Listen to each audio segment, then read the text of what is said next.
Sir ನಮಸ್ತೆ. ಇಲ್ಲೊಂದು site ಸೇಲ್ಗೆ ಬಂದಿದೆ.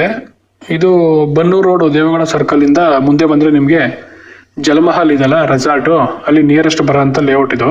ಇದು ಮೂಡ ಲೇಔಟು. ಇಲ್ಲಿ 30/50 ಸೇಲ್ಗೆ ಬಂದಿರೋ ಅಂಥ site, north face site. Site ಮುಂದಗಡೆ 30 ಫೀಟ್ ರೋಡ್ ಇದೆ. ತುಂಬ ಚೆನ್ನಾಗಿ ಡೆವಲಪ್ ಆಗಿರೋ ಅಂಥ ಲೇಔಟ್ ಇದು. ಈ ಲೇಔಟಲ್ಲೇ ಮನೆಗಳಿದ್ದಾವೆ. ಮನೆ ಪಕ್ಕದಲ್ಲೇ ಇರೋಂಥ ಸೈಟ್ ಇದು. ಪ್ರೈಸು 3,500 ಹೇಳ್ತಾ ಇದ್ದಾರೆ. ಸ್ಟ್ರೈಟ್ಲಿ ನೆಗೋಷಿಯಬಲ್ ಆಗುತ್ತೆ. ಸ್ವಲ್ಪ ಅರ್ಜೆಂಟ್ ಆಗಿದ್ದಾರೆ ಕೊಡೋದಕ್ಕೆ. ನೀವು ಬೇಗ ತೊಗೊಂಡ್ರೆ ನಿಮಗೆ ಸಿಗುತ್ತೆ, ಅಥವಾ ಬೇಗ ಸೇಲ್ ಆಗಿಬಿಡ್ತದೆ. ತುಂಬ ಚೆನ್ನಾಗಿ ಡೆವಲಪ್ ಆಗಿರೋಂಥ ಲೇಔಟು. ಜಲಮಹಲಿಂದ 1.5 ಕಿಲೋಮೀಟ್ರ್ ಆಗ್ಬೋದು ಲೇಔಟ್ಗೆ. ಬೇಕು ಅನ್ನೋರು ಬೇಗ ಫೋನ್ ಮಾಡಿ. ನಿಮ್ದು ಯಾವ್ದಾರ ಸೈಟು, ಮನೆ, ಜಮೀನೇನೋ ಸೇಲ್ಗಿದೆ ಅಂದರೆ ಸ್ಕ್ರೀನ್ ಮೇಲೆ ಕಾಣೋಂಥ ನಂಬರ್ಗೆ ಫೋನ್ ಮಾಡಿ, ಸೇಲ್ ಮಾಡಿಕೊಡ್ತೀವಿ. ತುಂಬ ಚೆನ್ನಾಗಿದೆ ಲೇಔಟು. ಫೋನ್ ಮಾಡಿ. Thank you.